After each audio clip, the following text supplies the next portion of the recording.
بسم اللہ الرحمن الرحیم۔ نشرتی فی ذکر النبی الحبیب صلی اللہ علیہ وسلم۔ دوسری فصل انبیاء سابقین میں آپ صلی اللہ علیہ وسلم کے فضائل کا اظہار۔ پہلی روایت،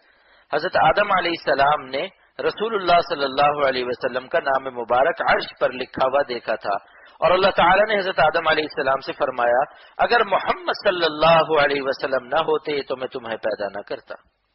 فائدہ اس روایت میں حضرت آدم علیہ السلام کے سامنے آپ صلی اللہ علیہ وسلم کی فضیلت کا اظہار واضح طور پر موجود ہے۔ دوسری روایت، حضرت عمر بن الخطاب رضی اللہ عنہ سے روایت ہے کہ رسول اللہ صلی اللہ علیہ وسلم نے ارشاد فرمایا، جب آدم علیہ السلام سے خطا سرزد ہو گئی تو انہوں نے اللہ تعالیٰ سے عرض کیا، اے اللہ، میں آپ کو محمد صلی اللہ علیہ وسلم کا واسطہ دے کر درخواست کرتا ہوں کہ آپ میری مغفرت کر دیجئے۔ حق تعالیٰ نے ارشاد فرمایا، اے آدم، تمہیں محمد صلی اللہ علیہ وسلم کا کیسے علم ہوا، حالانکہ میں نے تو ابھی ان کو پیدا بھی نہیں کیا۔ حضرت آدم علیہ السلام نے عرض کیا، اے اللہ، مجھے اس طرح معلوم ہوا کہ جب آپ نے مجھے اپنے ہاتھ سے پیدا کیا اور اپنی روح مبارک میرے اندر پھونکی تو میں نے سر اٹھا کر دیکھا تو عرش کے پایوں پر یہ لکھا ہوا تھا، لا الہ الا اللہ محمد الرسول اللہ۔ اس سے مجھے معلوم ہو گیا کہ آپ نے اپنے نام کے ساتھ ایسے ہی شخص کا نام ملایا ہوگا جو آپ کو تمام مخلوق سے زیادہ پیارا ہوگا۔ حق تعالیٰ نے فرمایا، اے آدم، تم سچ کہتے ہو، یقیناً وہ مجھے تمام مخلوق سے زیادہ پیارے ہیں، اور جب تم نے ان کا واسطہ دے کر مجھ سے درخواست کی ہے تو میں نے تمہاری مغفرت کر دی۔ اگر محمد صلی اللہ علیہ وسلم نہ ہوتے تو میں تم کو بھی پیدا نہ کرتا۔ تیسری روایت، حضرت آدم علیہ السلام نے جب حضرت حوا علیہ السلام کے قریب ہونا چاہا تو انہوں نے مہر طلب کیا۔ حضرت آدم علیہ السلام نے اللہ تعالیٰ سے دعا کی اور پوچھا، اے اللہ، میں ان کو مہر میں کیا چیز دوں؟ ارشاد ہوا، اے آدم، میرے حبیب محمد صلی اللہ علیہ وسلم پر 20 مرتبہ درود بھیجو، یہی تمہارا مہر ہے۔ چنانچہ انہوں نے ایسے ہی کیا۔ چوتھی روایت، حضرت عرباض بن ساریہ رضی اللہ عنہ سے مروی ہے کہ رسول اللہ صلی اللہ علیہ وسلم نے فرمایا، میں اپنے باپ ابراہیم علیہ السلام کی دعا کا نتیجہ ہوں اور عیسیٰ علیہ السلام کی بشارت کا مصداق ہوں۔ فائدہ، اس حدیث میں 2 آیتوں کے مضمون کی طرف اشارہ ہے۔ ایک آیت میں حضرت ابراہیم علیہ السلام کی دعا اور دوسری آیت مبارکہ میں حضرت عیسیٰ علیہ السلام کی بشارت مذکور ہے۔ حضرت ابراہیم علیہ السلام کی دعا مندرجہ ذیل آیت میں مذکور ہے، ربنا واجعلنا مسلمین لک ومن ذریتنا امۃ مسلمۃ لک، الی قولہ تعالی ربنا وابعث فیہم رسولا منہم، الی آخرہ۔ ترجمہ، اے ہمارے پروردگار، ہم دونوں حضرت ابراہیم اور حضرت اسماعیل علیہ السلام کو اپنا فرما بردار بنا، اور ہماری اولاد میں سے ایک جماعت کو بھی اپنا فرما بردار بنا، اور ہماری توبہ قبول فرما، بے شک آپ ہی توبہ قبول کرنے والے رحم کرنے والے ہیں۔ اے ہمارے پروردگار، ہماری اولاد میں ایک رسول بھیج۔ حضرت عیسیٰ علیہ السلام کی بشارت مندرجہ ذیل آیت میں مذکور ہے، یا بنی اسرائیل انی رسول اللہ الیکم مصدقا لما بین یدی من التوراۃ ومبشرا برسول یأتی من بعد اسمہ احمد۔ اے بنی اسرائیل، بے شک میں تمہاری طرف اللہ کا رسول بنا کر بھیجا گیا ہوں، جو میرے ساتھ تورات موجود ہے اس کی تصدیق کر رہا ہوں، اور تمہیں خوشخبری دے رہا ہوں کہ میرے بعد ایک رسول آئے گا جس کا نام احمد ہوگا۔ پانچویں روایت، حضرت عبداللہ ابن عمرو ابن العاص رضی اللہ عنہ سے روایت ہے کہ تورات میں آپ صلی اللہ علیہ وسلم کی تعریف میں لکھا ہے کہ اللہ تبارک و تعالی نے آپ سے فرمایا، اے پیغمبر، ہم نے آپ کو امت کے حال کا گواہ بنا کر بھیجا ہے، آپ جنت کی بشارت دینے والے، جہنم سے ڈرانے والے، اور ان پڑھ لوگوں، امی لوگوں کے لیے جائے پناہ ہے۔ اس سے مراد امت محمدیہ صلی اللہ علیہ وسلم ہے، جیسا کہ خود حضور صلی اللہ علیہ وسلم کا ارشاد ہے، ہم ایک امی جماعت ہے۔ آپ صلی اللہ علیہ وسلم میرے بندے اور میرے پیغمبر ہیں۔ میں نے آپ صلی اللہ علیہ وسلم کا نام متوکل، توکل کرنے والا رکھا ہے۔ آپ صلی اللہ علیہ وسلم نہ بد اخلاق ہیں، نہ سخت مزاج، نہ آپ صلی اللہ علیہ وسلم بازاروں میں شور مچاتے ہیں اور نہ برائی کا بدلہ برائی سے دیتے ہیں۔ میں آپ کو اس وقت تک دنیا سے نہ بلاؤں گا جب تک کہ آپ صلی اللہ علیہ وسلم کی برکت سے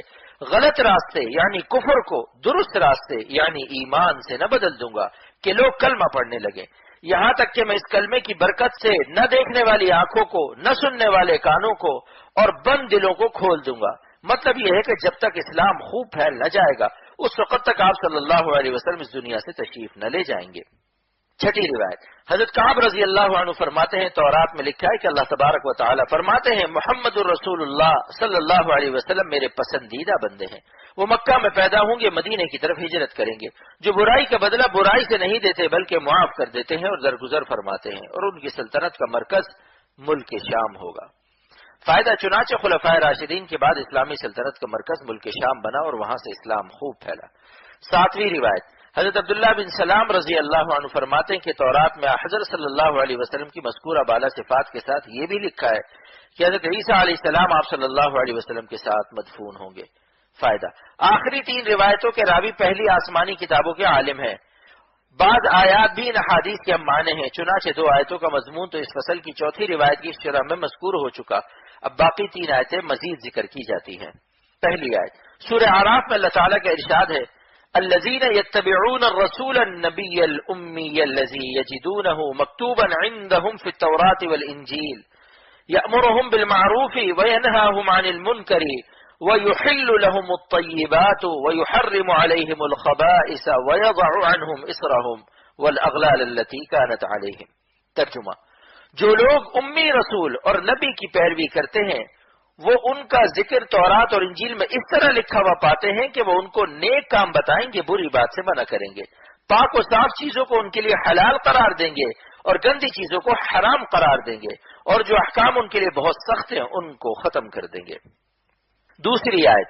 سورہ فتح میں اللہ تعالیٰ کا ارشاد گرامی ہے، محمد الرسول اللہ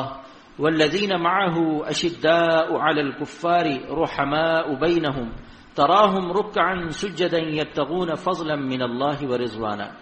سیماہم فی وجوہہم من اثر السجود ذلک مثلہم فی التوراۃ ومثلہم فی الانجیل۔ ترجمہ،